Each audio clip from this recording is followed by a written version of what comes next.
school teacher sa umaga ito. Walang iba kundi ang ating kapatid na si Brother Ricky Torre. Isang malakas na palakpak sa ating buhay ng Diyos para sa kanyang buhay.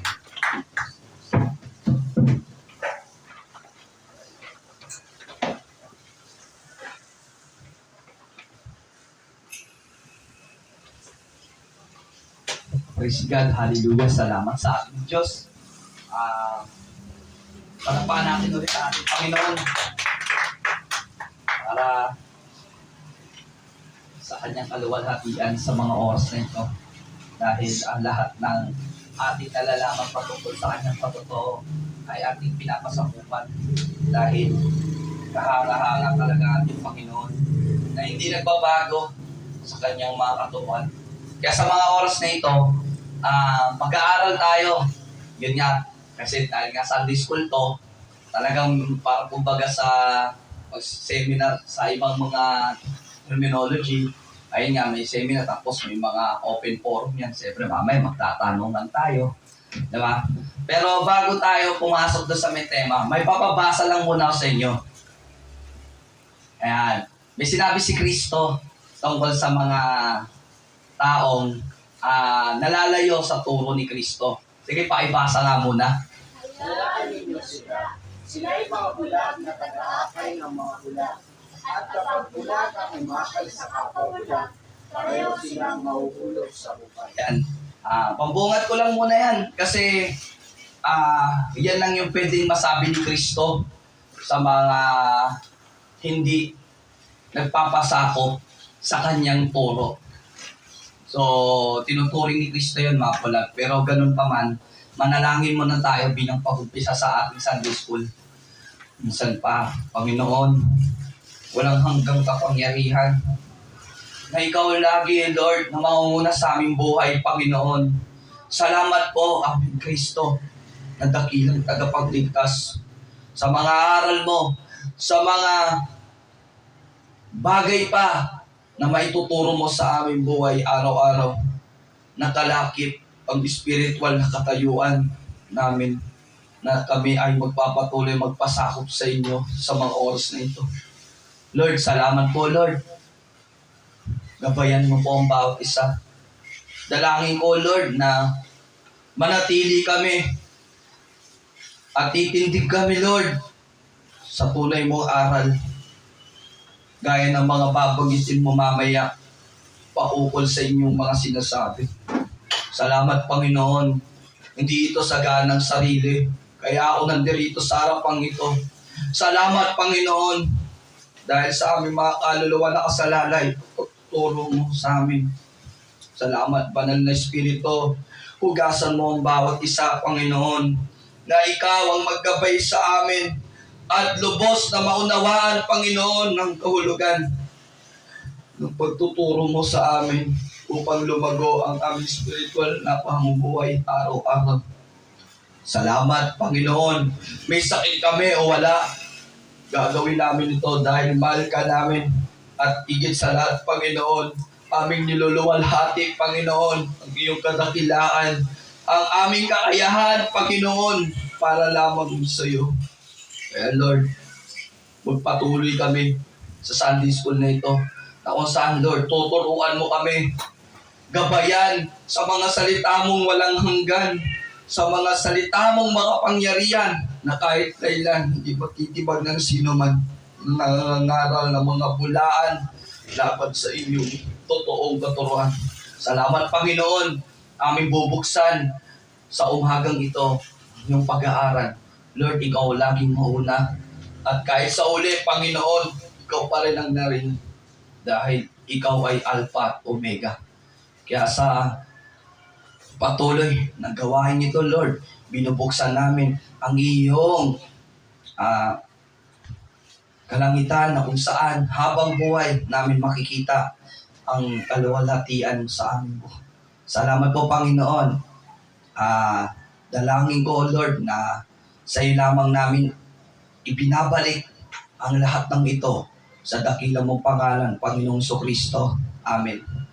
So, ayun. Bilang pag-umpisa, may tema tayo dyan. Sige, yan. Paano ba tayo mananatili sa aral ng ating Panginoong Kristo? Alam naman natin ang pinakabatayan talaga o pinaka-bottom line ng ating pinapaniwalaan sa pamamagitan ng aral ni Kristo ay ang Biblia. Yan.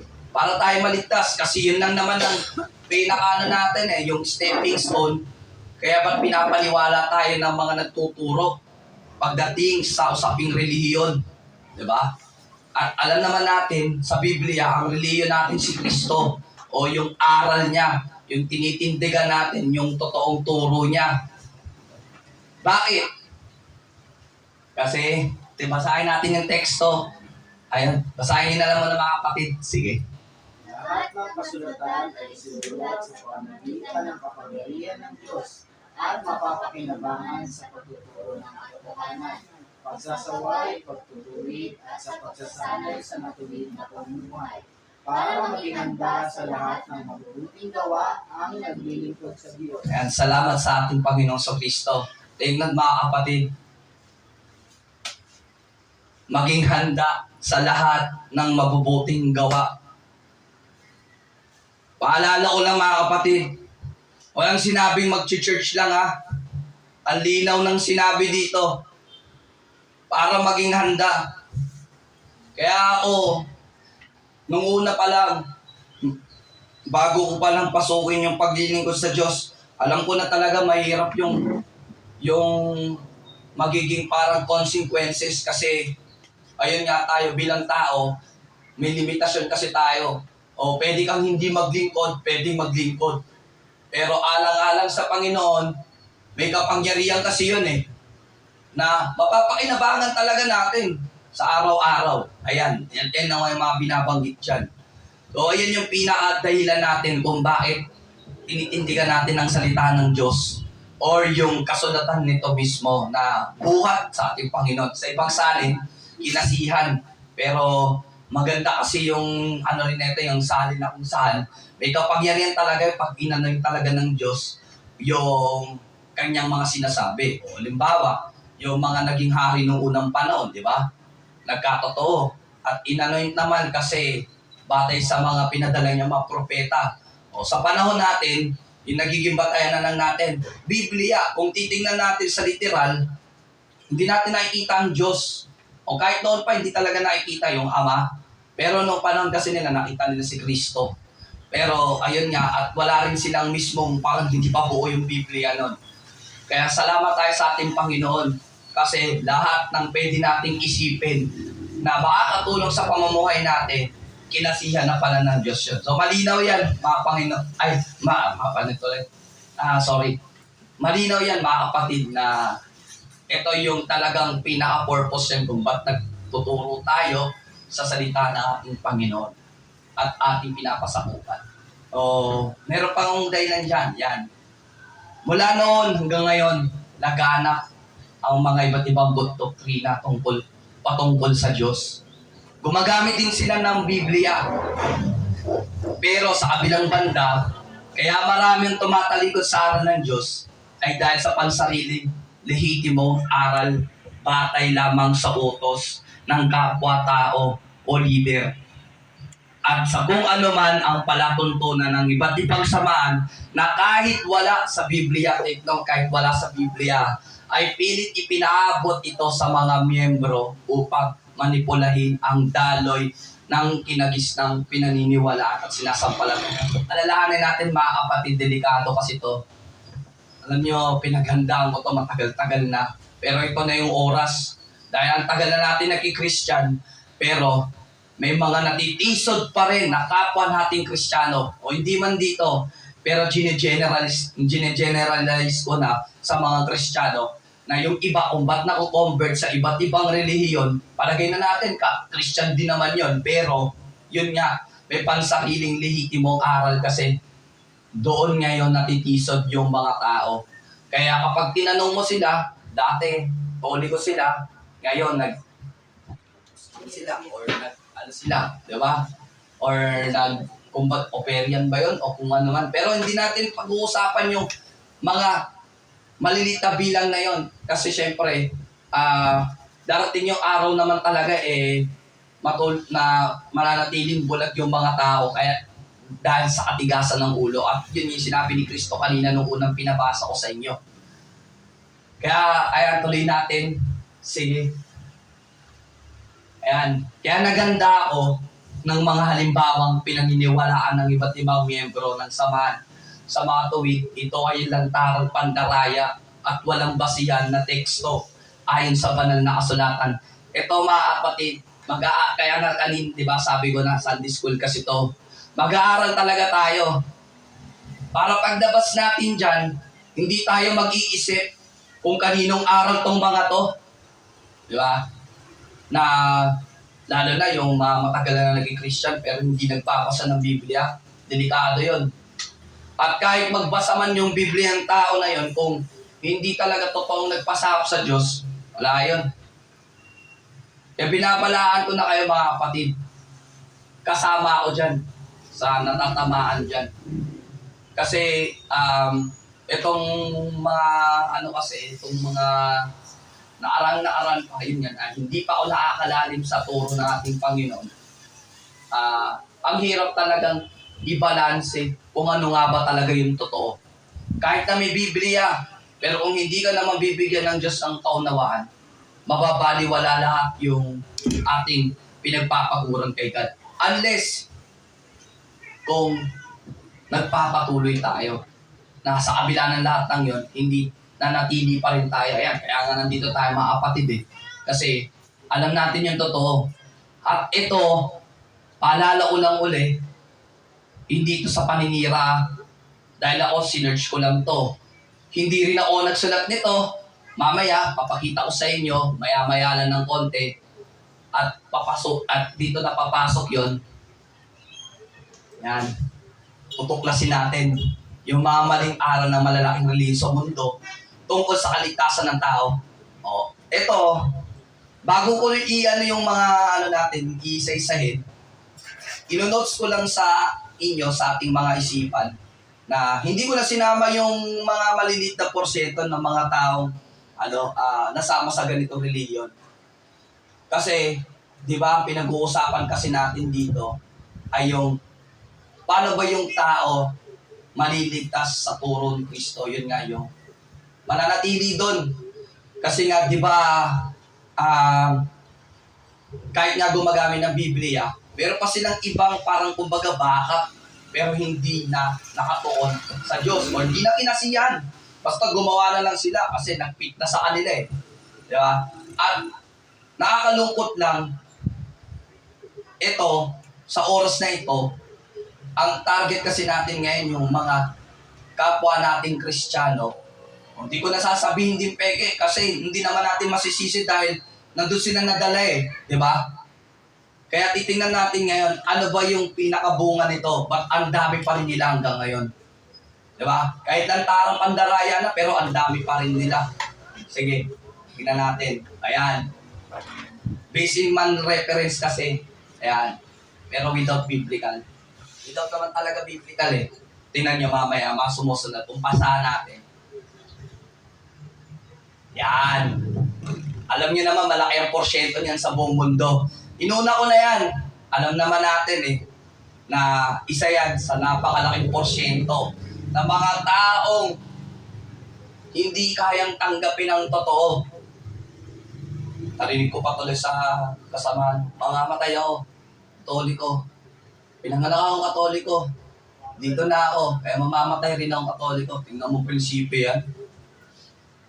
Pero nasa Biblia yon.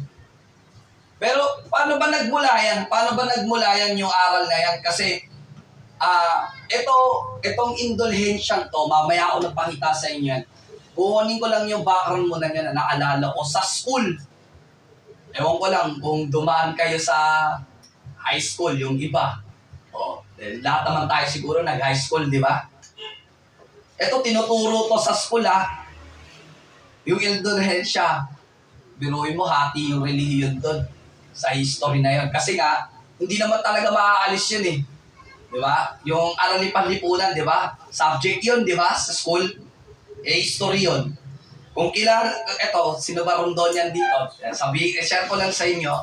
Ewan ko lang kung naging teacher niyo si Sir Godino, ikaw Josh pa, ikaw Julius. Tayong mga nag-aaral sa Rondon. Teacher yan sa AP. At tinuro niya to. Nagulat niya ako hindi ko pa alam yan. Pero, meron na akong acknowledge na totoong may Diyos.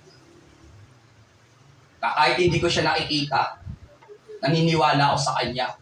Pero dito, sa history na to, ito yung panahon ng mga sinaunang Katoliko.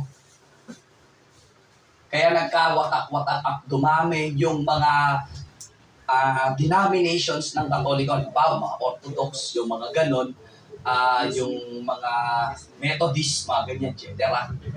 Part ng Katoliko yun, mga kapatid. Kasi dito, dahil yan dito, tingnan nyo, at si Martin Luther lang, kung kilala si Martin Luther, siya lang ang pare na tumuligsa doon. Unang-unang tumuligsa doon sa mga noong unang panahon ng mga Katoliko. Tingnan natin, ano nga bang ibig sabihin nito? Sige, tingnan nyo, basahin nyo nga mga kapatid.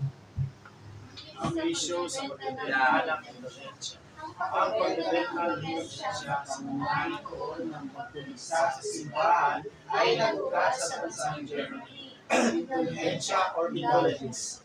Ang matawag sa pagpapaba o pagpapawalang isa sa kasalanan ng tao na may kapalit na halaga.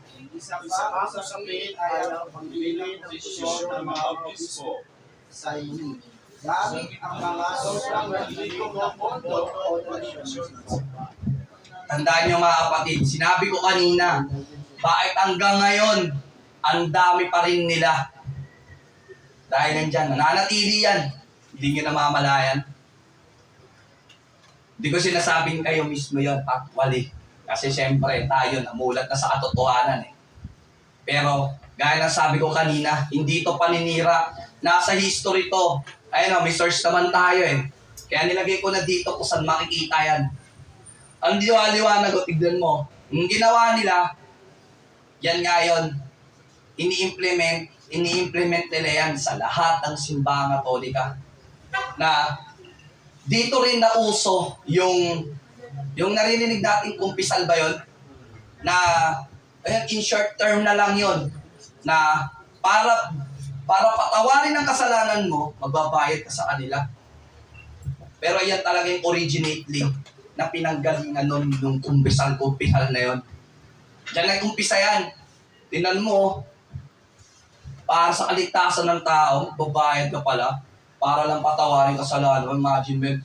At naalala ko pa mga kapatid, ewan ko lang kung nasa Google Play Store pa. Merong apps doon. Eto, sorry for the word na awang ko, abnormal ata yung gumawa nun. Na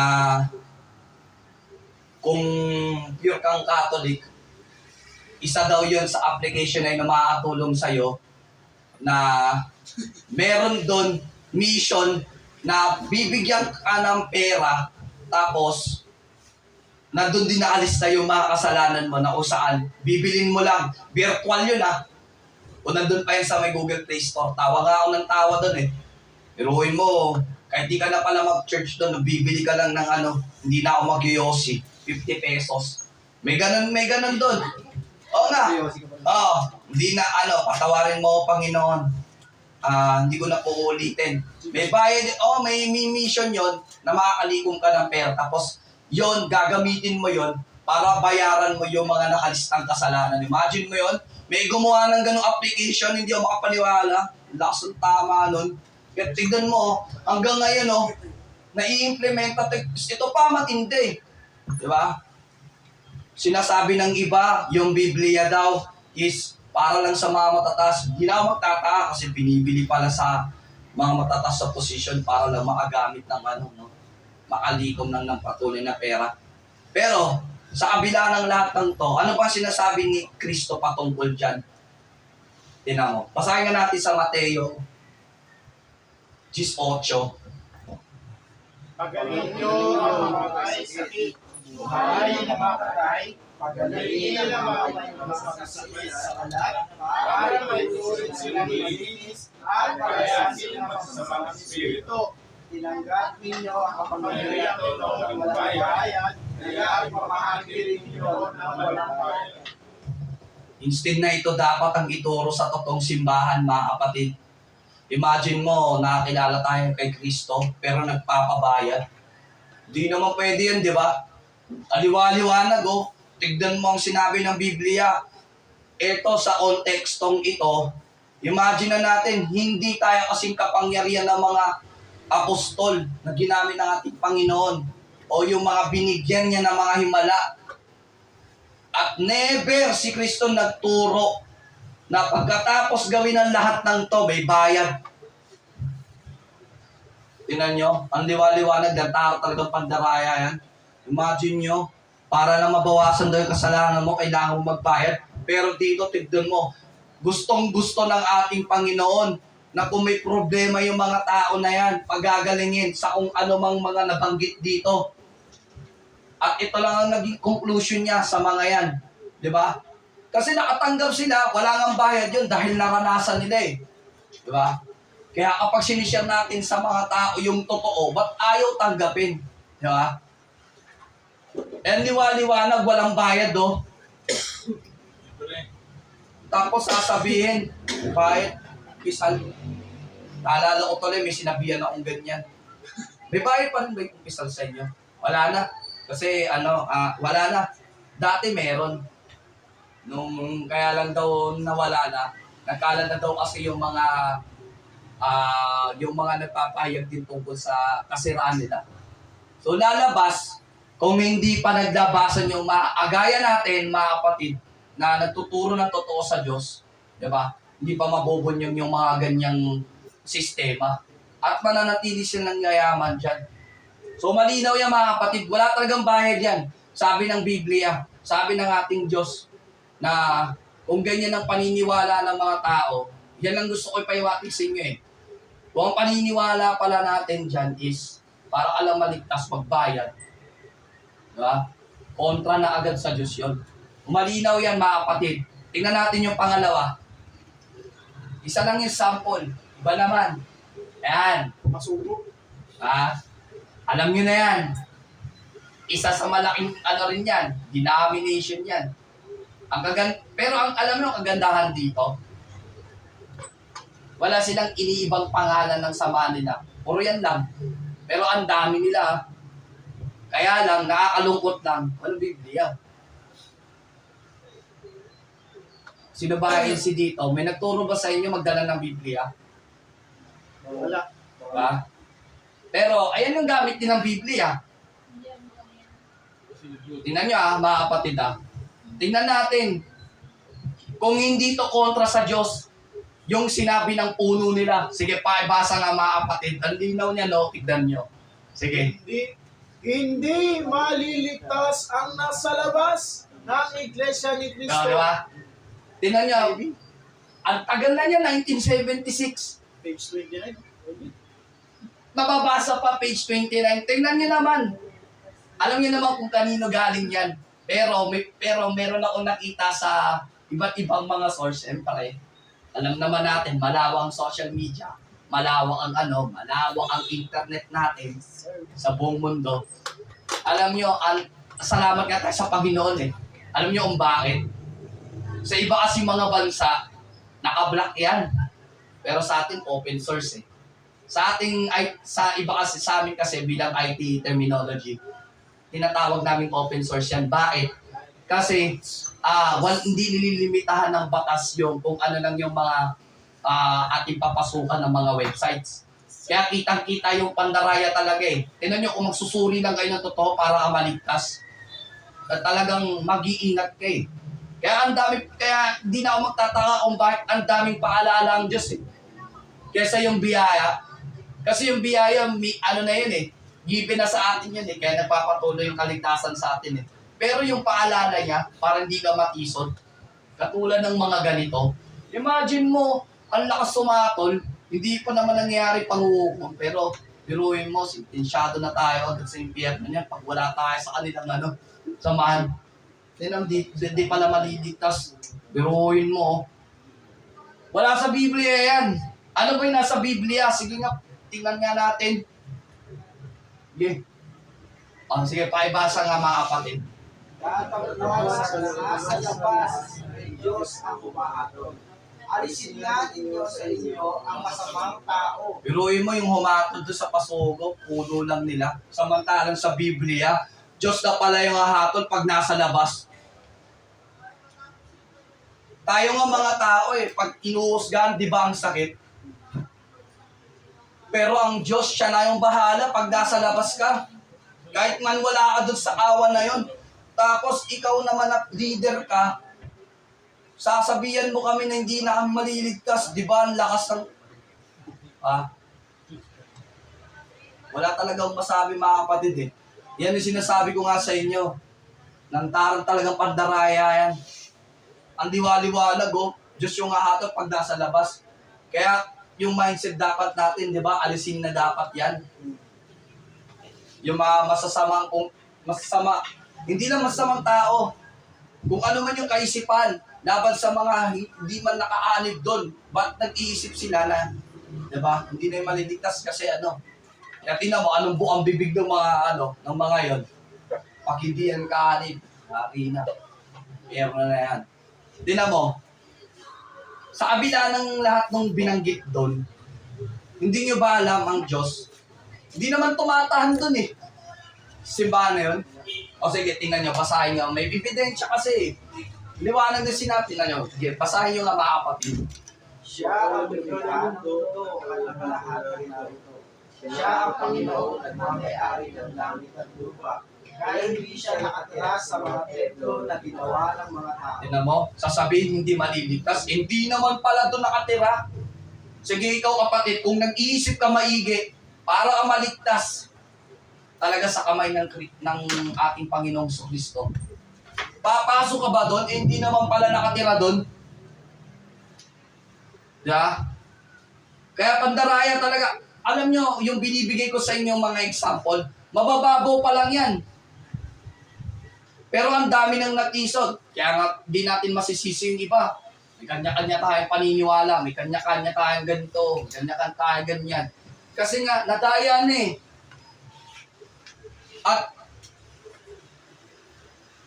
nakatuon sila doon sa kung ano man yung aralan na kanila papakinggan. Yan, especially yun. Biruin mo, hindi na pala tayo maliligtas. Hindi para saan pa to? Yung mga pinagkagawa natin, di ba? Kung sila lang pala may karapatang humatol, no? Kaya malinaw yung mga kapatid. Ang liwaliwanag ng Biblia na kontrang-kontra talaga dun sa sinasabi nilang sariling aral na wala talaga sa Biblia. Bakit sasabihin mo na hindi kami maliligtas? Ang sabi dito, ang Diyos pala ang umahatol dun kahit nasa labas. May alam ba tayo dun? Wala nga tayong alam dun Yun yung reason ba't naghahayo tayo pag naghahayo ba tayo, sinasabihan ba natin yung mga yun na, uy, di ka maliligtas kapatid, di ba? May nagaganon ba tayo? Di ba hindi? Ang Diyos ang umahatol kasi. Kaya, yan, malinaw sa atin mga kapatid na isa yan sa pandarayang turo na hanggang ngayon, umiiral yon. At kawawa yung mga taong naanib dyan. Sige, sunod tayo. Yan. Ayan naman, Mormons. Isa to sa talagang panginiglaman na nabasa ko sa turo nila. Talagang grabe. Lantaran talaga ang pandaraya na wala sa Biblia. Tingnan mo doon sa turo nila, sa doktrina nila, yun nga sa discourses doctrine nila, yung journal mismo. Ito kasi si Orson Hyde. Bigyan ko muna kayo ng background. Yan yung dating leader nung unang panahon ng mga Mormons. Bago pala nabuo yung Mormons, binubuo muna silang 12 disciple. Pero mo, may 12 disciple pala sa mga Mormons, no? Isa na yan. Nung panahon na yan, 1800s yun, pataas. At yan, nagbigay siya ng doktrina para sa kanilang sariling reliyon, kaya nga Mormons yun nga yung doktrina ng, yan, yung tinatawag na doctrines ng journal nila. Pero meron nakasulat doon sa statement na yung paniniwala nila na matibay hanggang ngayon, kung bakit pala pwede palang maging Diyos yung pag namatay na, kasi yun yung ano nila, yung ang mga turo na. Hindi ko na sinama dyan. Kaya pala nila nasasabi yung ganun. Dahil yung dito, tignan nyo. Basahin nyo muna mga kapatid. Sige. Ayon kay LDS Yan. Latter-day Saints yun. Ibig sabihin nun yung LDS. Yan. Ako sila. Okay. Tuloy nyo mga kapatid. alalahanin na ang Diyos na ating Ama sa langit ay maaaring minsan ay isang bata at mortal na katulad natin at umangon ng hakbang sa antas ng pag-unlad sa kaaralan ng pag-unlad ay sumulong at nagtagumpay hanggang sa dumating siya sa mundo kung nasaan siya ngayon. Ayan. May mga source tayo dyan. Kaya gaya ng sabi ko, huwag niyo akong sisihin mga kapatid. Dahil ako talaga, tinitindigan ko ang Biblia. Ang dami talaga nagkalat at pandaraya sa mga iba't ibang mga aral ng katuruan ng iba't ibang mga simbahan. Tignan mo biruin mo, yung Diyos Ama. Imagine yung Diyos Ama. Pararanasin mo ng ganito. Sino nyo? Kung sino si Raputok, sorry for the word, kung sino si Raputok mag-iisip ng ganito, biruin mo, ikumpara natin, tayong mga tao lang. Katulad din pala yung Ama sa langit, nakaranas ng ganyan. Tingnan nyo, napandarayang yan.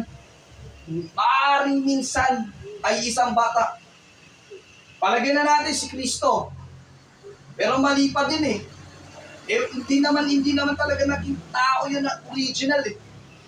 Ito pa nakakatawa rito. Katulad, ito yung bumangon ng hakbang hantas sa pag-unlad, sa paaralan ng pag-unlad. Tingnan mo, may school na pala nun. Dito, tawa ng tawa eh. So, pasensya na mga kapatid Medyo natawa kasi ako dito sa statement na to. Imagine nyo, tinuturing nila yung Diyos, nakaranas pa ng ganito. Ang sinasabi ng Biblia, hindi nagbabago ang Diyos. O tingnan nyo, sige, basahin natin yung Biblia sa Santiago. Tingnan mo, mamaya, balikan natin yan. Basahin muna natin yung sa Santiago 1:17.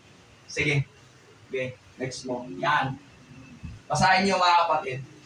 ang lahat ng mabuti at ganap na kaloob ay buwas sa Diyos mula sa Ama na lumikha ng mga kanilaw sa kanagalan. Hindi siya nagbabago o nagdudulot ng pagyamang dilim dahil sa pagbabago. O, tingnan niya. Katangian ng Ama yan. Kaya delikado eh. Yan ang sinasabi natin, mahal na pastora. Pag gumamit ng teksto, kung sino pinapatuyo po yan, yun lang yun. Bakit ka magbibigay patungkol sa Diyos na hindi naman talaga nagbabago, tapos ang paniniwala nyo para sa kanila, nagbabago. Ang sabi ng Ama, hindi nga nagbabago. Tingnan nyo, balikan natin uli yun. Tingnan mo, balikan natin yun. Yan oo. Maaring minsan sa batis at mortal. Ang Diyos immortal eh. Di ba? Kontra eh. Kontra talaga eh. Kahit sa natin daanin eh. Di ba? Bumangon daw. Hindi nga nila nakita ang Ama bumangon. Tingnan mo, kaya sinasabi ng iba, di natutulog ang Diyos eh. Tapos sasabihin nila bumabangon. Paano mo kaya nalaman yun, di ba? Na tao ka lang. Kaya hindi na ako magtataka kung ba't nagsisiyaman ng mga relihiyon. Kasi dahil sa mga ganitong sistema na hinaalin tulad nila yung sarili nila sa Diyos na hindi naman, which is hindi naman talaga. Kaya nga tayo lumalapit sa Panginoon kasi siya banal eh. Tayo, hindi naman tayo banal na eh. Nagkasala na nga tayo eh. Di ba? At itinuturo ni Kristo magpakabanal. Di ba? Bakit sasabihin nila ang Diyos Ama naging mortal? Hindi naman mortal ang Diyos eh. Palagay na nga natin, ulitin ko lang, yung Panginoong Jesucristo.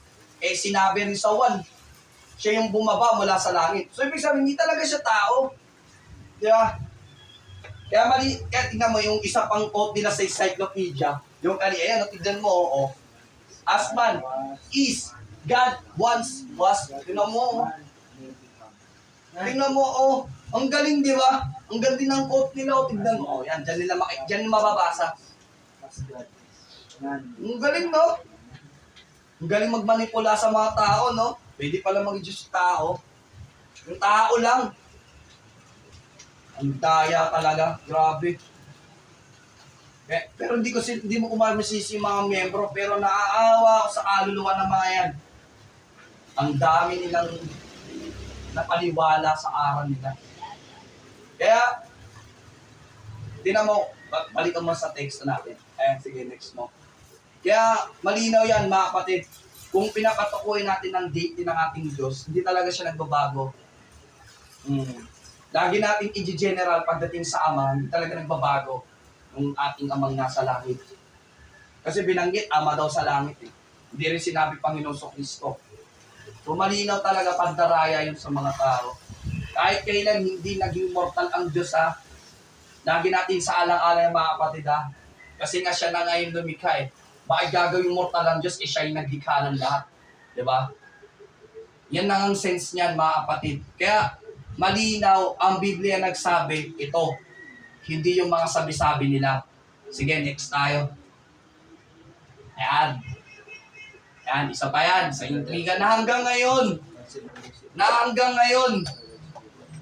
May pagtatalo pa rin dito. Kung ano ba yung bangkanayan ng pagdiligtas sa atin ng Diyos. Ayan. Dito kasi nagmula yan yung once save, always save nila. Sige, basahin nga natin yun. Ano ba ibig sabihin ng internal security na yan? Sige, basahin yung mga kapatid. Eternal security, also known as once saved, always saved, is the belief that from the moment anyone becomes a Christian, they will be saved from it and will not lose salvation. Sige, hinto ko muna dyan. Tagalogin ko para sa mga natin Ayan. Alam niyo naman, di ba? Kahit ako na lang mag-interpret para mahimay-himay natin yan. Dito talaga pinanggalingan ng iba't ibang mga sekta ng mga Baptist Church. Hindi ko na binanggit kung ano mga pangalan ng church, pero marami sila kasing denomination. Isa na dyan yung pinaniniwalaan sa internal security, tinitindigan ng mga Southern yan. Northern Baptist. Kahit na Pentecostal Baptist. Pero Trinity yun, pero naniniwala sila na dito naalis yung salvation. Dahil nga dito. Ngayon, kung titingnan nyo maigi, pag naniwala na yung kahit sinong tao, ma-Christian, malinaw, di ba? Hindi na daw yun mapapahamak sa impyerno. Di ba? At hindi na daw maalis yung kaligtasan. Pero, tignan natin yung Biblia. Biruin nyo, dyan na nila kinote yan. Tingnan natin yung Biblia kung tugma ba yan sa sinasabi nila. Sige nga, pakibasa mga kapatid. Ang magtatagumpay ay anong tanito, at hindi ko kailanman pupurahin sa aklat ng buhay ang kanyang pangalan. Ikinalangin ko siya sa kanyang ama at ang kanyang mga anak. Sige, balikan natin mga kapatid. Yun.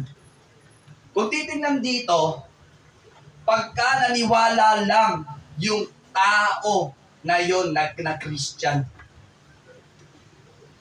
tatanggapin na daw nila yung sa kaligtasan at hindi na daw maaalis yun.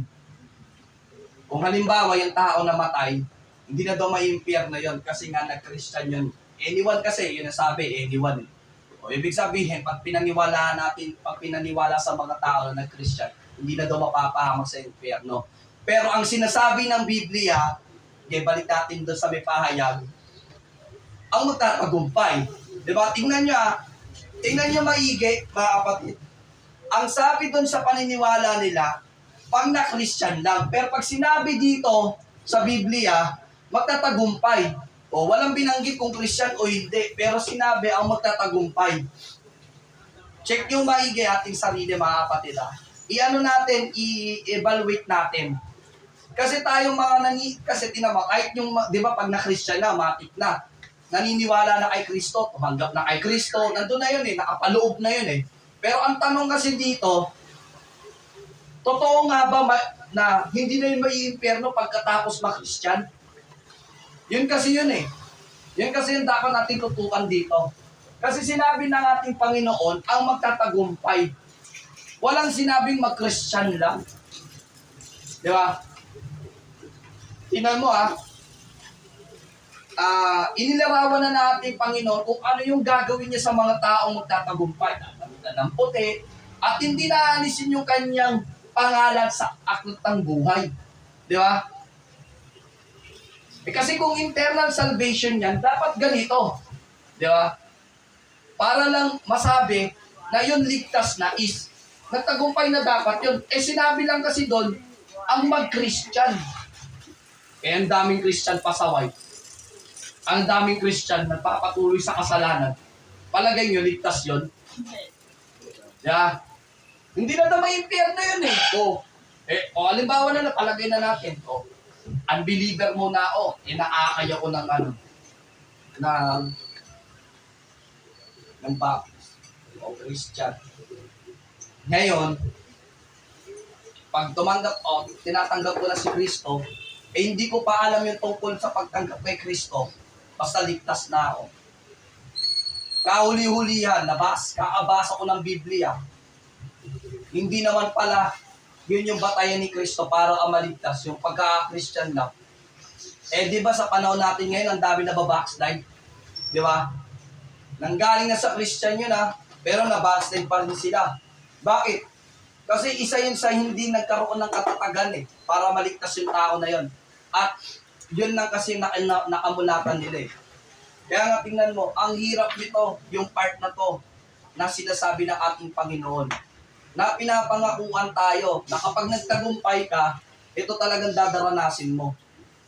Ang gusto ko lang ipaiwatig sa ating mga kapatid, pagdating sa kaligtasan, para maniwala tayo sa turo ng ating Panginoon is, hindi mag-Christian lang, hindi para convert ka na agad into Christian. Kaya tingnan mo yung iba natatakot, hindi na umaatin yung iba no?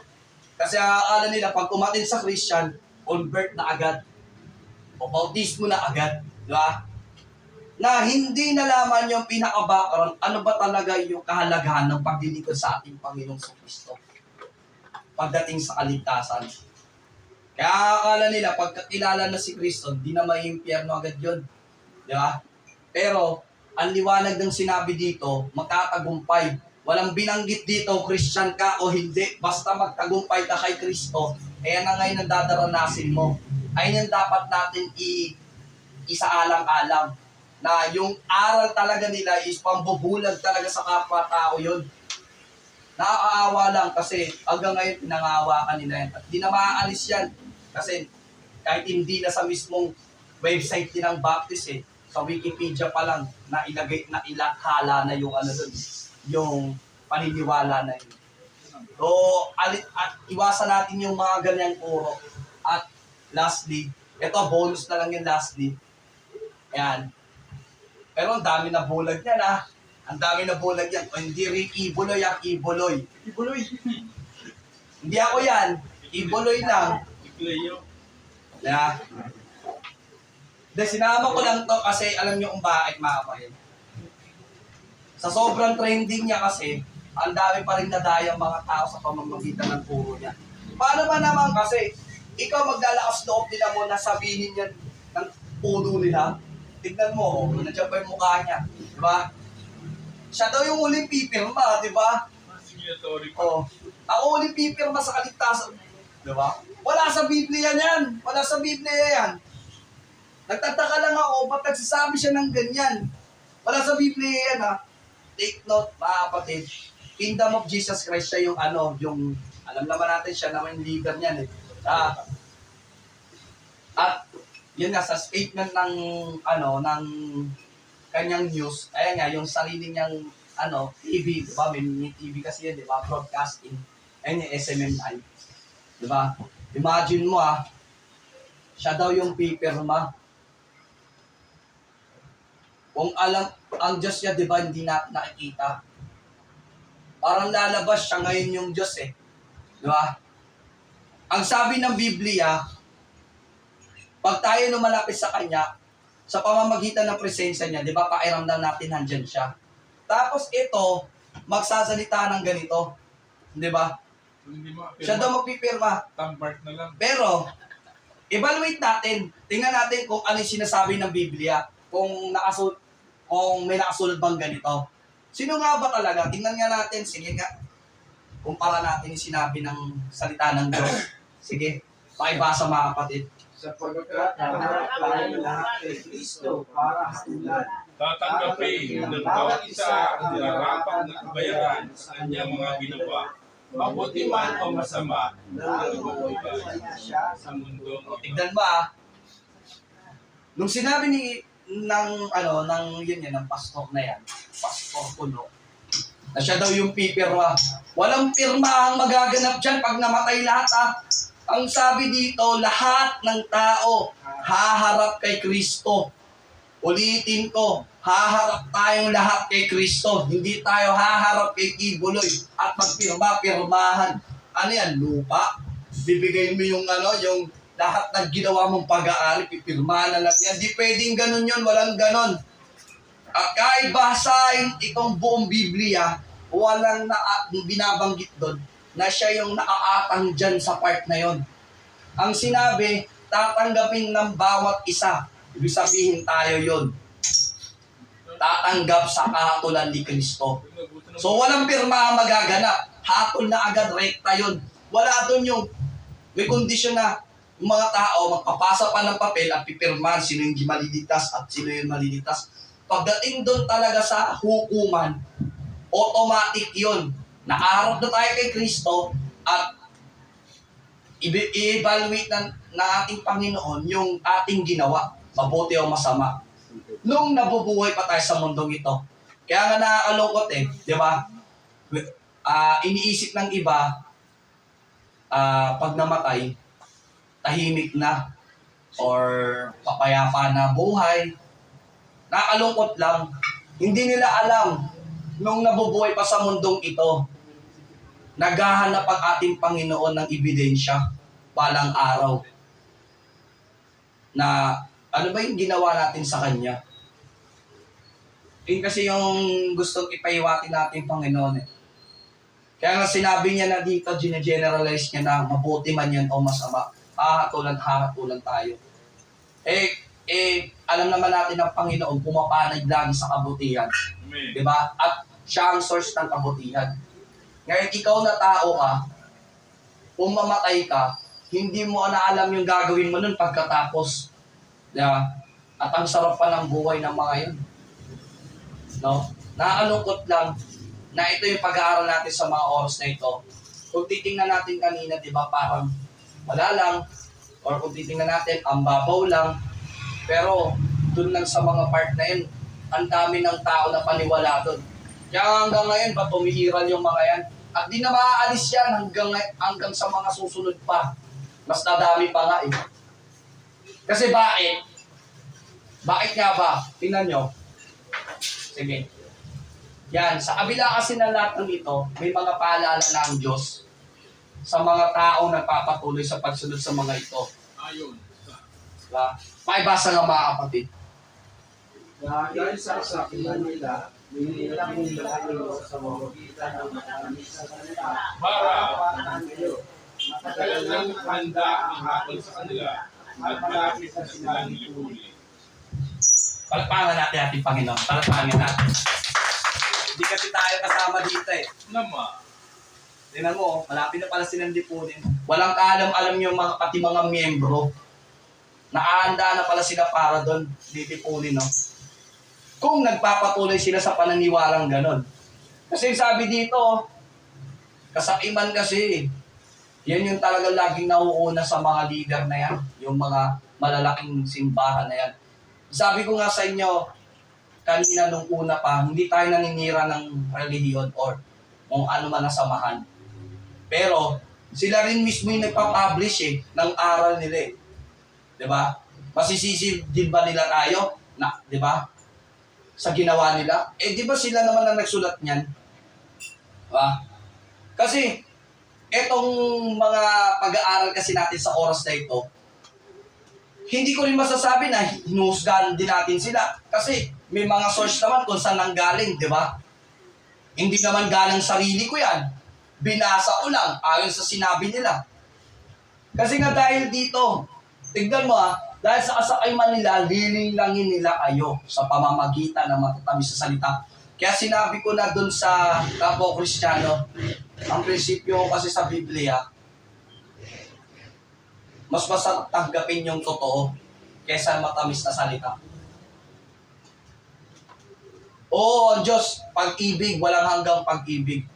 Pero pag binasa mo talaga at naunawaan mo ang Biblia, marami doon yung pagsaway kaysa yung, di ba? Yung pagpapalain ka lang, pagpapalain ka lang, pagpapalain ka lang. Kaya tignan mo, ang liunaw na sinabi dito, kwakwartahan lang pala tayo. Na, salita para ka. Ang ganda sinasabi to, ba't ito yung kinuha ko eh? Ang liwan-liwanag ng kwartahan. Alam niyo naman ba't ka kwartahan, di ba?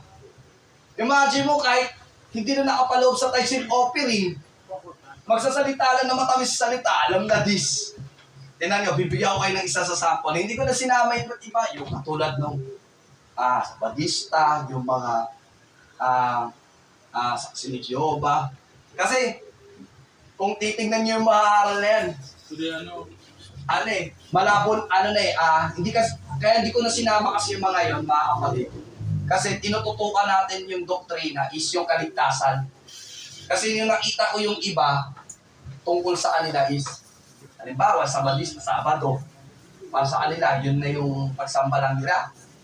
Official. So, para sa kanila, yun na yung tinitindigan nila. Sa Jehovah naman, di ba? Itinuturing si Kristo, maliit na Diyos. Di ba?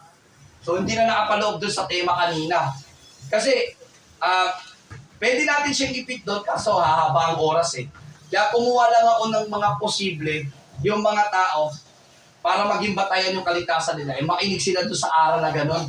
Na mali naman talaga, wala naman sa Biblia.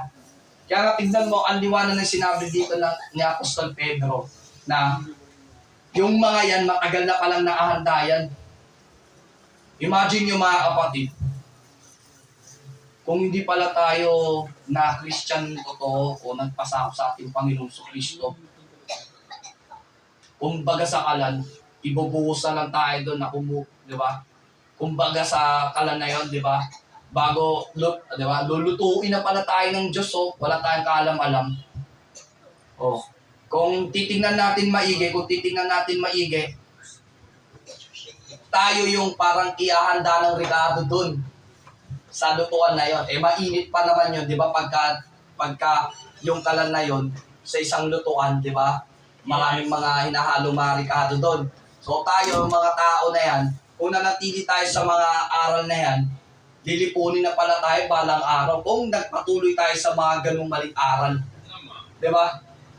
Kaya malinaw yan, mga kapatid, sa kabila ng lahat ng mga nabanggit kanina.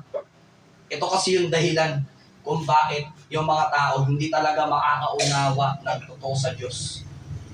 Kaya sa atin, nire-require natin magbasa ng Biblia. Kaya sa atin, nire-require natin magmuni-muni. Kaya sa atin, nire-require natin kung anong kahalagahan nung dalangin natin sa Diyos, kumakausap tayo sa Kanya o ba't nag-aaral tayo ng Kanyang salita. Kung ba't nire-require sa atin. Kasi yun yung kalooban niya eh. Kaya sundin natin kung ano yung dapat at kailangan mahayagang totoo. Kaya tinuturo ko to sa inyo kasi iniyatang sa atin ng leader na may mapag-aaral tayo sa iba't ibang mga relihiyon. So nagbigay lang ako ng background para dito kung ano yung mga dapat natin iiwasan. Yun, katulad ng mga nabanggit kanina na kontrang-kontra sa Biblia. Ngayon, punta tayo dun sa pangalawa.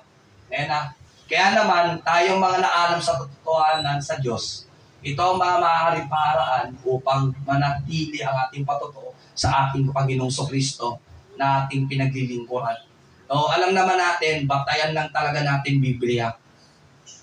Although, gumagamit din tayo ng reference, pero, ang sabi kasi ng Diyos kung natatakot tayo ng totoo sa Kanya, at kung nagpapaturo tayo sa ating banal na espiritu, diba? Bibigyan ka talaga ng kaunawa na hindi kayang kopyahin At ilabes na nangyari sa akin yan. Kung bakit mas gusto ko pa rin maging source yung Biblia hanggat maaari, hindi ako kumukuha talaga sa iba't ibang mga quotes lang ng kung kanino. Mas maganda pa rin, basis kay Kristo. Sige, tingnan natin yung mga sumusunod. Yan. Pagtotoo ng Diyos sa kautusan. Bakit? Sige, paibasa na mga kapatid. Deuteronomy chapter 29. 29. Na bagay na paglalag ay nakakaalam. Pero pinahayag niya sa atin ang kanyang kasunduan at dapat natin itutusin maging ang ating lahi magpakailanman. Take note, mga kapatid, maging ang ating lahi. Walang sinabi New Old Testament, walang sinabi New Testament lang. Sinabi rito magpakailanman. So ibig sabihin, hanggang ngayon, kailangan nating pasakupan ang kautusan ng Diyos. Kahit may mga lihim siya, palagay na natin, di natin alam yon. Ibig sabihin ba nun, wag na tayo magpasakop kasi may lihim pa ang Diyos? Di ba? Kasi gusto ng tao, letra por letra eh. Gusto kasi ng mga tao, kailangan nasusulat talaga sa Biblia. Kailangan nasusulat talaga, ito talaga sinabi ng Diyos. Kaya nagkawatak-watak yung paniniwala ng mga tao dahil mismo ang ating Panginoon, marami pa siyang alam na para sa atin tayo bilang tagasunod niya, may kasunduan na siya na iniatang sa atin. Di ba? At susundin na lang natin. Di ba? Maging sa mga lahi natin, hindi lang tayo mismong nakaalam. Kasi tayo namang mga nakaalam, sinishare natin. Kaya nga sabi kanina, di ba? Yamang tinanggap ninyo walang bayad, di ba? Kasama doon yung pangangaral, ha? Hindi lang yung mga binanggit natin pang Yesu Cristo kasi patutuo yun eh. Di ba? So, maliwanag.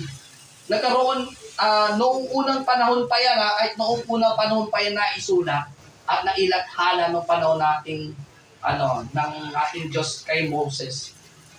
Eh yan ay naging kasunduan ni God sa kay Moses na ito na talagang susundin natin nung una pa. At magpakailanman na yon. Hindi sinabi hanggang doon lang sa panahon nila. Kaya maliwanag kahit pilihim ang ating Panginoon, huwag na nating yun, huwag na nating isipin kung may lihim man ang ating Panginoon. Ibig sabihin, naglilihim ng Panginoon. Yung iba, yan yung interpret nila dyan eh. Ibig sabihin, pag sinabing naglilihim may mga bagay na lihim sa Panginoon, ibig sabihin, ayaw magsabi ng Panginoon.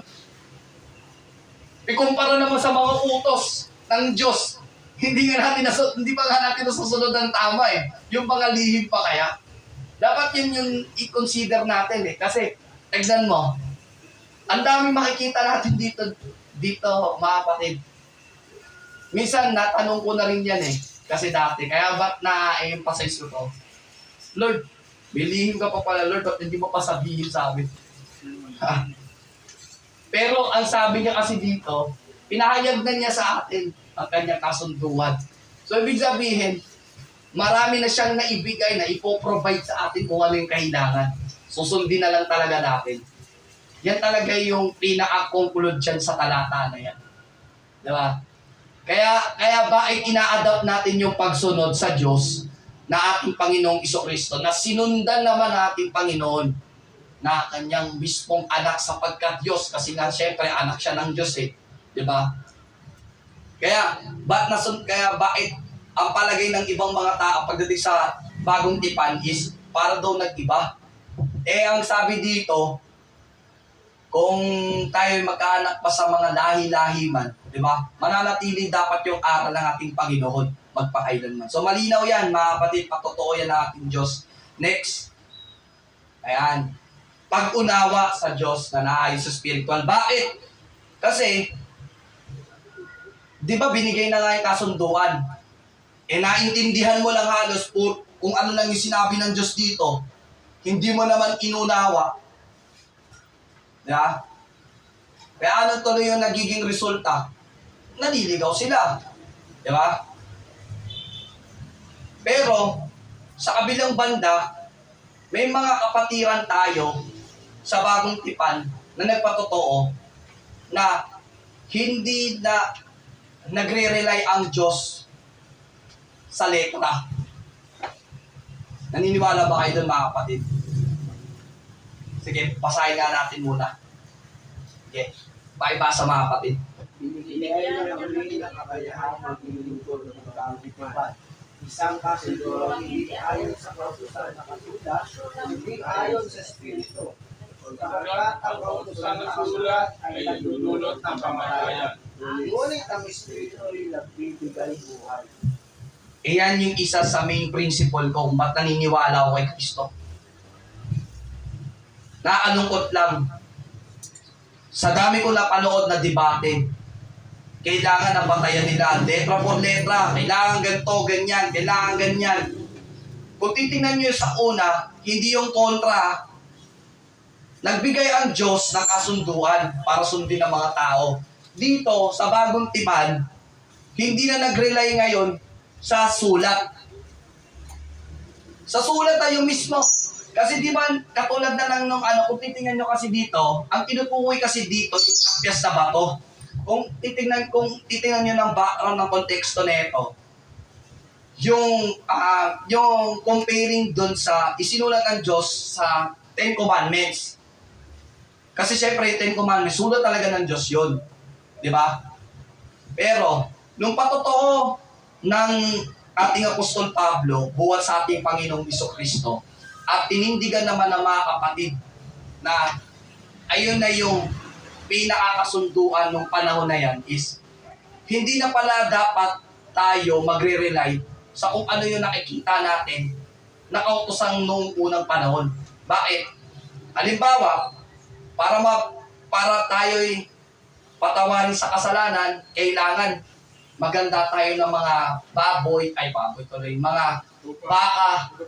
mga baka. Di ba kasi, di ba yun yung mga unang panahon na yun sa Ten Commandments, nakapaloob kasi yun doon eh.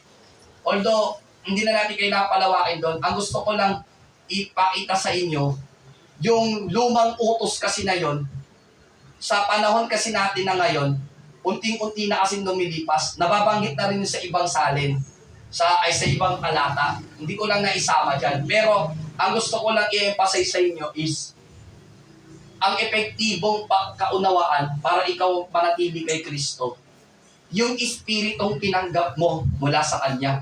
Kaya nga, yun yung rason kung bakit pagka nababautismo sa pangalan ng Ama, ng Anak, ng Espiritu Santo, at yung iba, nung nakatanggap ng Holy Spirit, nabigyan tuloy ng mga kaloob.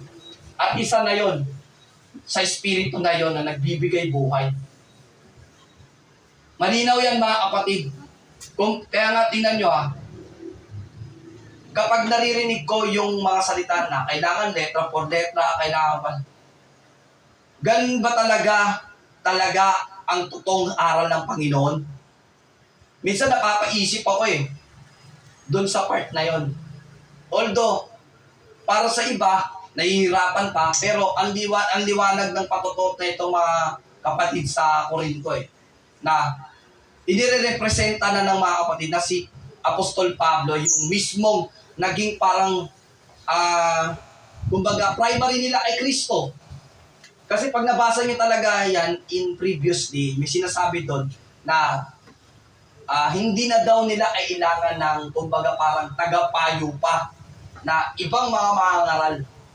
Kasi si Apostol Pablo tinuturing talaga nun na buhat talaga sa ating Panginoong Kristo. Na siya talaga yung iniyakang para sa mga hintil. Kaya, naging batayan tuloy ngayon na ina-adapt natin sa panahon is patungkol sa spiritual na pamumuhay. Isa na dyan yung, di ba, yung amang tawag dito, yun nga, kung magkasala man tayo, hindi na natin kailangan maghandok ng kung ano-ano pa. Kasi nga, binayaran na nga ni Kristo. At isa na yon sa dahilan kung bakit ang tinuturo ng ating Panginoon is patungkol sa spiritual na mga bagay. Kasi karamihan kasi nung una, yun nga sa Old Testament, is yun nga yung mga, kung ano man yung iniyatang ng Ama, yun yung susundin, di ba?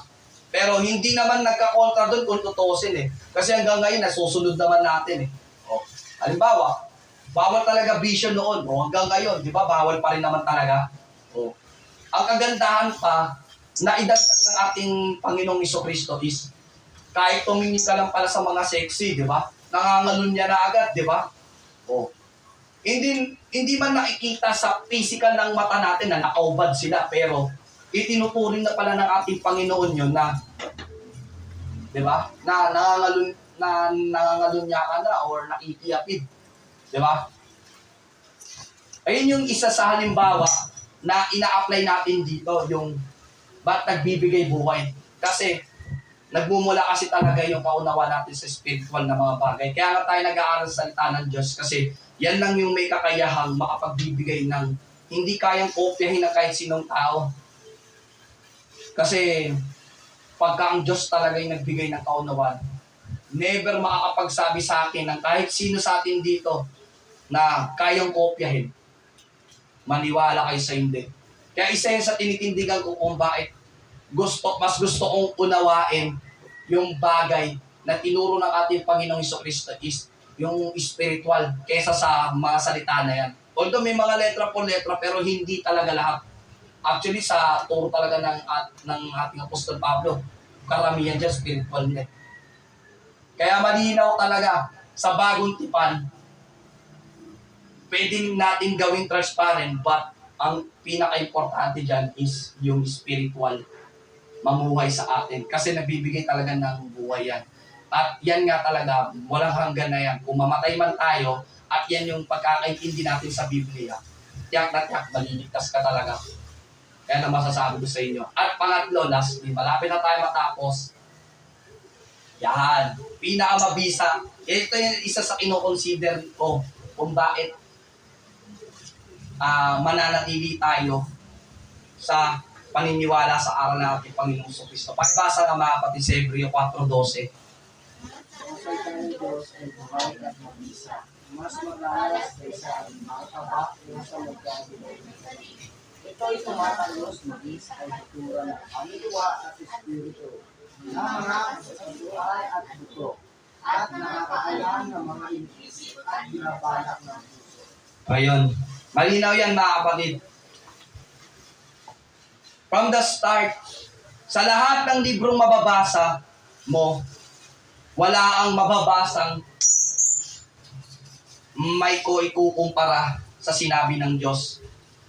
Kung may magbibigay man sa mga oras na ito, o kung halimbawa may katanungan man ang isa dito sa mga oras na ito, patungkol sa salita ng Diyos, na dapat may nakasulat din ganito sa iba pang mga kasulatan maliban sa Biblia.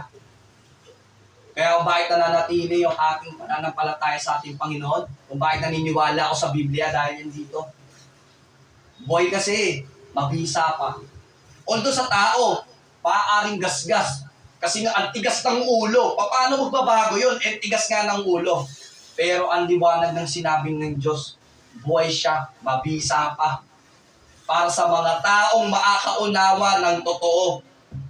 Ayan ang gusto kong ipaiwatig sa inyo kung bakit hanggang ngayon, bakit naglilingkod tayo sa ating Panginoon. Kung bakit ang kahalagahan ng pinaglilingkuran nating Diyos is nababatay lamang sa Biblia. Kasi nga, salita niya yan at babisa boy pa. Diba? Imagine mo, mas matalas pa daw sa magkabilang talim. Kumbaga sa espada yung, di ba, may kabilang talim yun. Mas matalas pa pala yan kaysa doon sa espada na yun.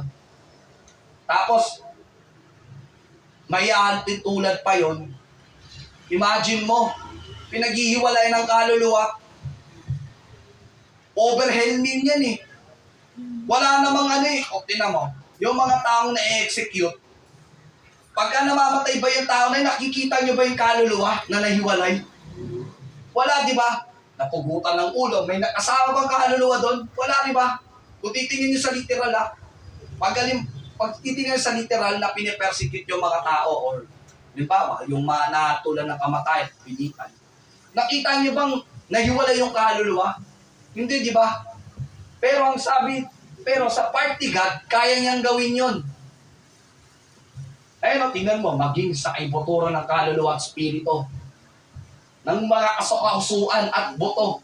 Tingnan mo, hindi lang pala nagmula pa sa spiritual yan sa kaluluwa, tapos laman.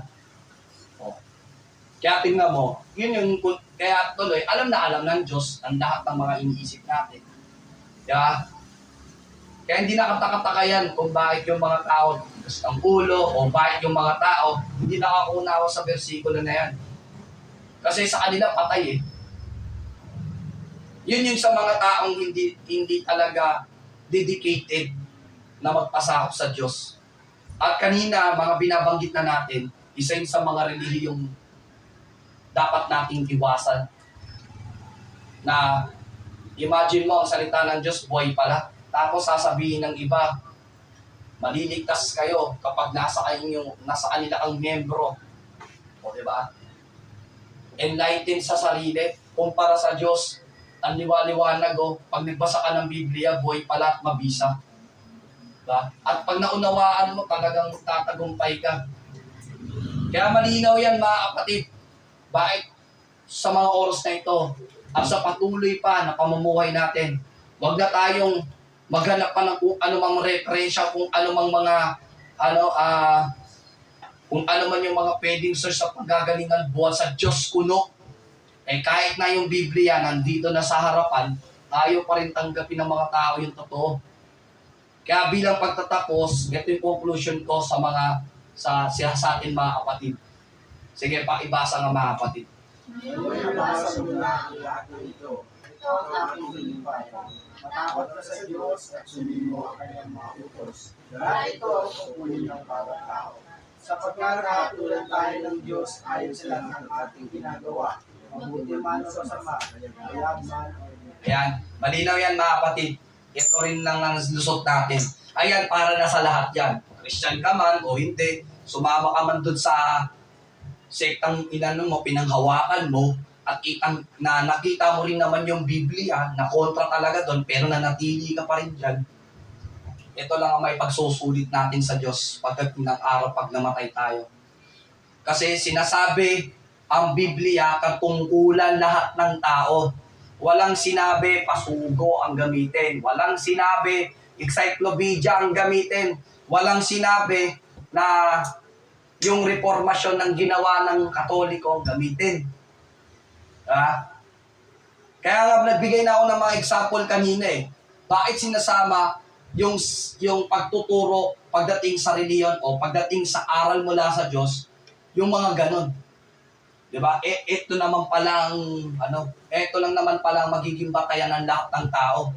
Matakot tayo sa Kanya at sundin ang Kanyang mga utos. Diba? Kaya ang application natin, ang dapat natin gawin, ito, basahin natin mga kapatid. huwag mong kalilimutang basahin ang patungkol ng Sansay. Pagbulay-bulayan mo ito araw at gabi para malaman mo kung paano mo matutupad ng mabuti ang lahat ng nakasulat dito. Kung gagawin mo ito, uulan ka at magkakatupad. Alalahanin mo palagi ang bilin ko sa iyo. Magpakatatag ka at magpakatapang. Huwag kang matakot o kayo'y manghina. Dahil ako, ang Panginoon na iyong Diyos, ay isa sa iyo kahit saan ka pumunta. Yan, mga kapatid, challenge sa bawat isa. Alam natin na maghahayo talaga tayo at makakasugo pa tayo ng mga iba't ibang mga sekta na ayaw kilalanin ng pinakatotoo. Huwag natin talaga kalimutan yung Biblia. Salamat talaga sa Panginoon. Kasi para pala tayo magtagumpay. Ayan talaga yung pinakamabisa nating gagawin. Apply sa bawat isa yan. Kaya ako mismo, tinitindigan ko na yan. Walang ibang pwedeng maging source ang Diyos maliban sa ginawa niyang salita or sinabi niya. At yan na nga yung Biblia. Na balang araw tatayo kasi si Kristo na siya yun, ang verbo, ang ating salitang binabasa natin na banal. So ayun, salamat sa ating Panginoon. Naway mga natutunan ng bawat isa. At bago natin ito isara, yan, may mga katanungan tayo. Kung gusto magtanong, at inubuksan ko na po sa bawat isa sa atin yung tanong at sagot. Natutulungan tayo ng ating Diyos sa mga oras na ito.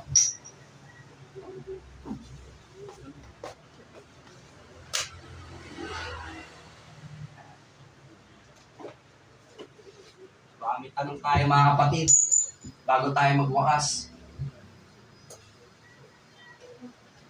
Balik na natin yung tema.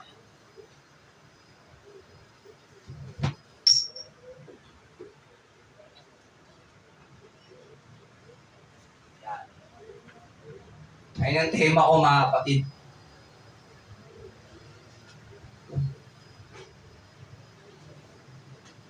Walang ibang dahilan kung bakit tayo nililigtas ng Diyos dahil sa kanyang aral. Kasi kung di natin nakilala si Kristo, tayo maliligtas. Sige, tanong. Sige, may tanong ako.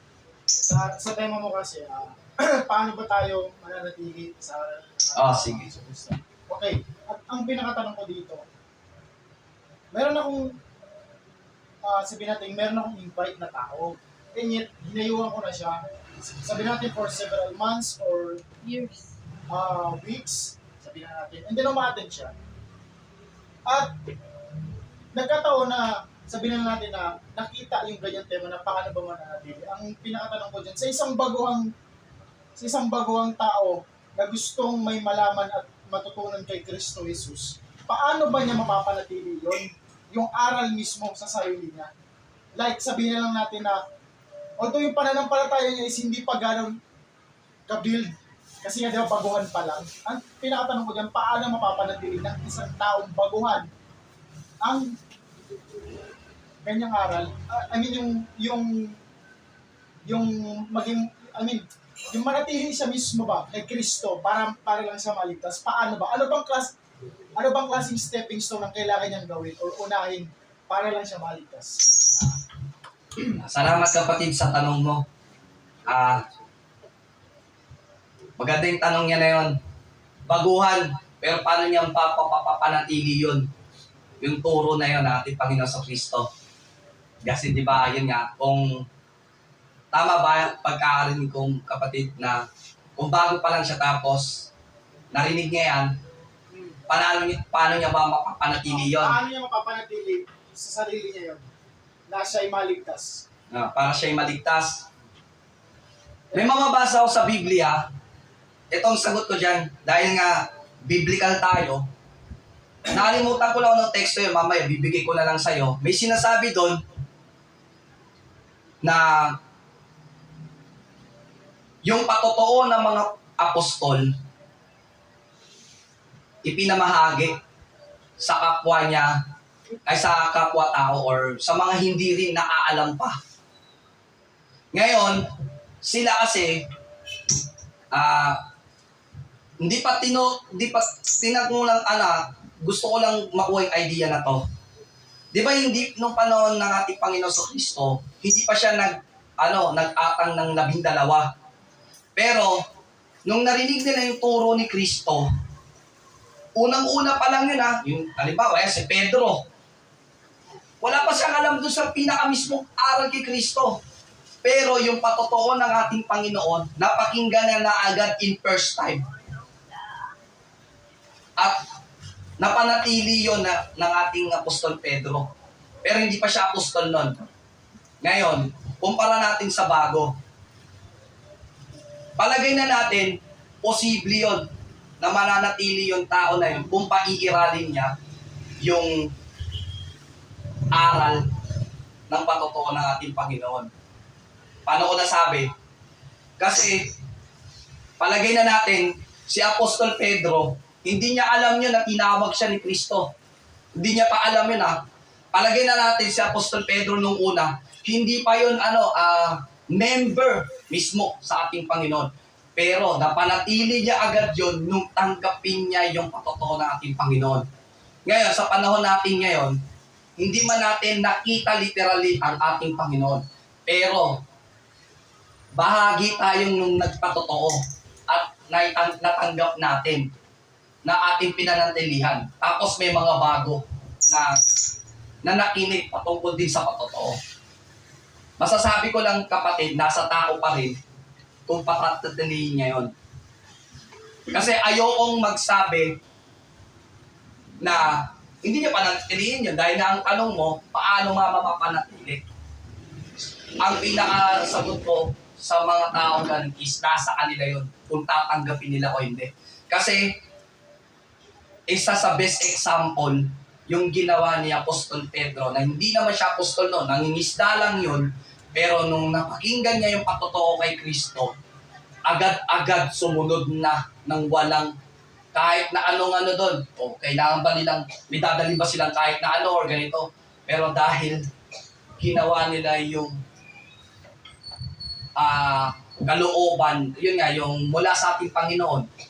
Isa yung sabi, yan, gusto ko lang ikumpara yung part na yun dahil hindi naman kasi naging, ano pa yun, membro mismo kay Kristo, pero napanatili na agad. Yung instant ba? Pero kung sa panahon natin ngayon, may kukumpara yung ganun, nasa kanila na yun. Posible rin naman, at posible naman talaga yun mangyari. Na mananatili na yun, pwedeng manatili talaga at mostly talaga dapat ganon ang gagawin natin.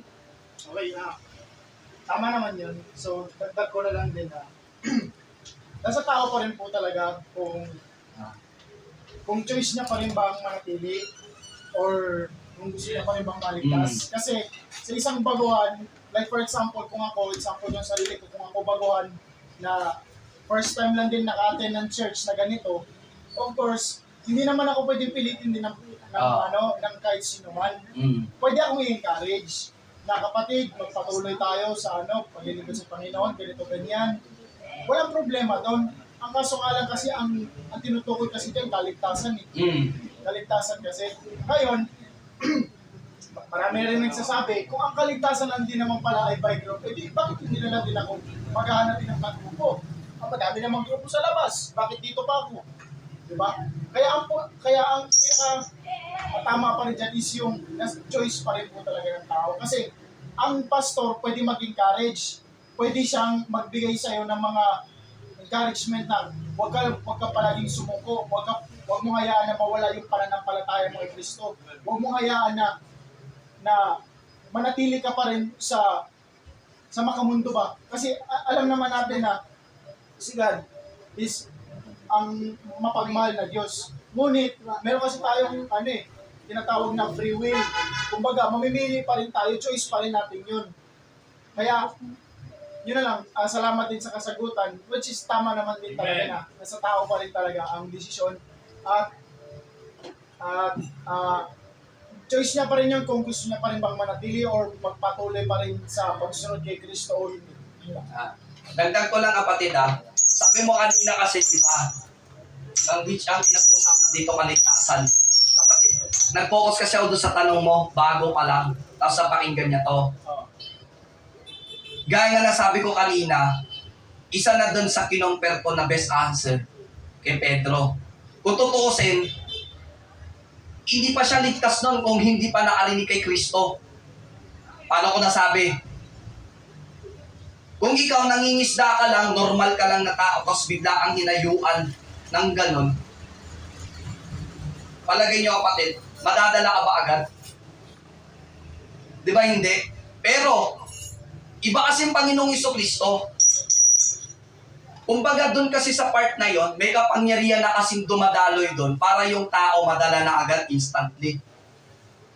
Ngayon, ang gusto ko lang ipaiwatig, may kaligtasan na talaga agad yun doon sa tao na yun dahil kay Kristo.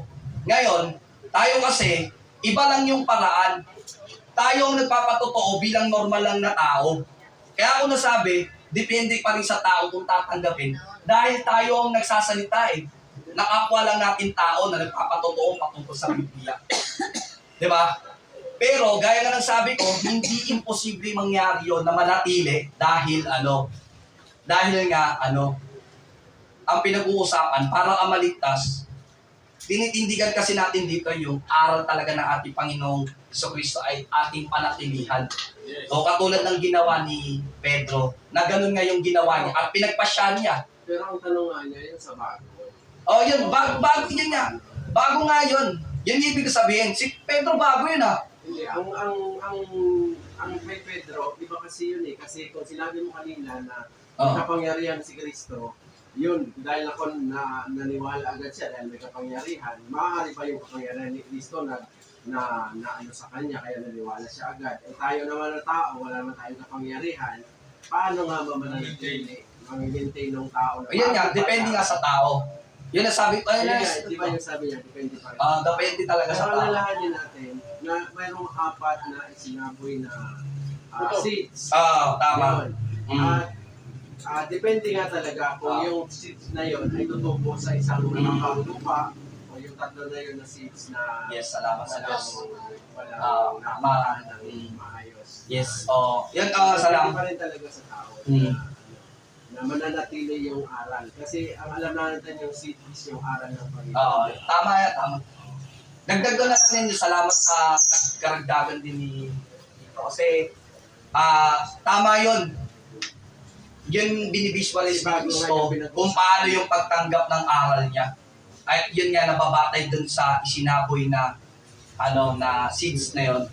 Pero ang gusto ko lang i-make sure na kung sana iisipin ng tao, katulad ni Pedro, wala sanang magiging problema. Kasi ang pinag-aralan kasi natin, nagkalat ng iba't ibang doktrina, pero saan lang pumirmi yung tao, doon lang sila doon lang talaga sila pumirmi. Nakakalungkot lang dahil naipaliwanag na rin ni Kristo kung anong uri yung mga tao yun at sa pamamagitan nga yun ng mga seed na yun, kung paano nga nila yung paraan na tinanggap yung salita niya. So, yun. Kung baka meron pang tanong, sige, Based tayo sa tema sa atin. Actually, maganda yung tradition na maganda yung tinalakay. Yung sa pinakatanong mo, babase ako sa tema. Paano ba tayo manatili sa aral ng ating Panginoong Jesucristo para ka maligtas? So yung pinakatanong ko, ano ba yung dapat matutunan ng tao at maisabuhay? Ito kasi yung alam naman natin yun alam mo yun. Yung pinakamahalagang unos na iniwan ni Cristo para makapanatili yung mga tao gaya ng mga apostol, kagaya nila apostol Pedro at ni Pablo at ni Bernabé. Siyempre, yung dalawang yun, si Bernabé at si Pablo, sila yung dalawang kauli-uli ang apostol. May nakita ko sa lahat ng mga epistles na binasa ko na sinulat ni Pablo, merong number 1, yung greatest commandment kasi, actually, dalawa yun. Pero ano kaya yung bagay na yun na iniwan ni Cristo? Kasi na pinaulit-ulit niya rin kay Pedro yun, yung bagay na yun. Na dapat maisabuhay ng tao. Kasi kapag natutunan ng tao ito, nakapaloob na dito yung pagsunod, katwiran at kabanalan. Yun yung number 1. So yung tanong ko, Brad, ano ba yung bagay na dapat maisabuhay ng tao na yun hanggang mamatay siya? Hanggang mamatay siya. Magbe-base na lang ako sa Biblia. Magbe-base ako sa Biblia kasi ayon nga sa tema. Yung tanong ni Brad Jules, magbe-base na lang din ako sa sagot ayon sa Biblia. Na sinabi talaga ng ating Panginoon Kristo. Yun nga yung Great Commission, Mateo 28, 18-19 ba yun?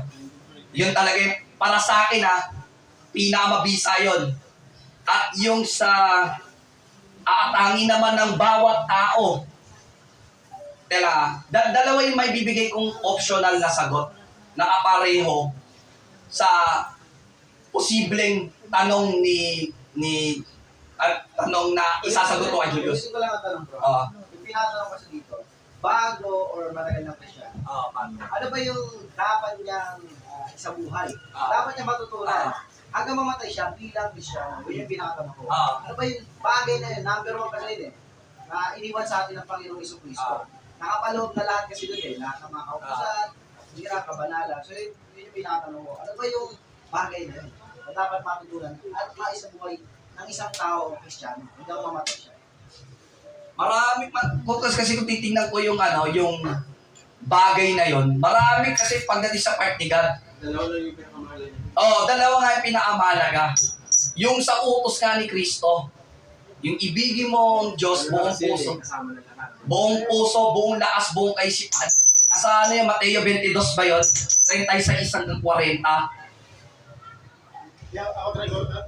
Yun yung isa sa posible kong may sasagot tayo kasi gusto ko kasi si ating Panginoon ang sasagot. Ito rin, magbibigay rin ako ng pwedeng ma-apply sa tao hanggang mamatay. Sorry. At Ito pa, Jul, bonus ko na lang din to, na mag-fit sa tao na yon para magtagumpay. Pakibasa nga po yung yung ika-2 Timoteo chapter 4 verse 5. Ayan, personal yan ni Pablo na pwede natin maihalin tulad yung ginawa niya. Pakibasa po mga kapatid. Ano ba yung nakasunod dyan? Unang Timoteo 4:5. At dalawa. Kadalawang Timoteo 4:5. Sabi dito, ngunit ikaw, maging mainahon ka sa lahat ng oras, magtiis ka sa panahon ng kahirapan, gampanan mo ang tungkulin ng isang mangangaral ng magandang balita at tuparin mo ng lubos ang iyong paglilingkod. O yan. Isa yan para sa akin, isa pang effective o bakit tayo mananatili sa aral ni Kristo. Kasi sa lahat ng oras, dyan na binanggit, isa pa yung binanggit niya sa oras. Kung titignan mo yung mahalagang utos ni Kristo, nakapaloob talaga lahat yun, yung dalawa. Pero, parang kumbaga bonus na lang din yan kasi personal ni Pablo yan. So, ayun, masasabi ko na salamat sa Panginoon at yun nga, medyo lumampas na tayo sa oras kasi nga hanggang marami tayong katanungan pero baka meron pang gusto pahapon. Wala na. Ayun, sige. Sara ko na ito sa mga oras na ito. Salamat sa ating Panginoon. Naway, may natutunan ang bawat isa sa atin. Purihin lamang siya ng walang hanggang pasasalamat sa ating kakayahan na ating tinanggap mula sa ating Panginoon. Tayo manalangin bilang pagtatapos. Salamat, Panginoon. Walang hanggan ng iyong kapangyarihan at pagbibigay ng kaunawaan sa amin, Panginoon. Salamat po, Lord, dahil nabiyayaan mo kami na kaming mga pobre lamang sa paningin ng iba. Pero pagdating sa harapan mo, Lord, ay kahanga-hanga na ipamalas namin sa iyo dahil sa iyo rin naman talaga yon ang aming tinanggap na kapangyarihan ito. Kaya kami gumagawa ng naaayon sa iyong kalooban. Salamat po, Panginoon, dahil sa iyong walang hanggang pangalan, natitindigan namin patuloy ang aming paniniwala sa iyo at bukod pa doon, Panginoon, ay aming sinasampalatayahan hanggang sa huli na aming hiningang buhay. Mananatili pa rin ang aral na ito na tumatak sa aming isipan na ikaw lamang ang aming tagapagligtas. Salamat po, Panginoon, kahit pagsalamataran mo na namin ito maisara, naway ang aral na ito, Lord, ay tumitibos sa aming kaibuturan ng kaluluwa at spirito na tumatagos sa aming mga katawang panlupa na siyang magdidikta sa araw-araw na pamumuhay na puro lamang kabutihan na ikaw mismo ay malulubot para sa amin. Salamat po, Lord, luwalhatian ka, pasalamatan ka, aming itinataas ang lahat ng itong pag-aaral at walang hanggang kapasalamatan at walang humpay na pagpupuri mula sa iyo, aming dakilang Panginoong Kristo. Amen. Amen. At ibalik ko ulit sa ating MC sa mga oras na ito.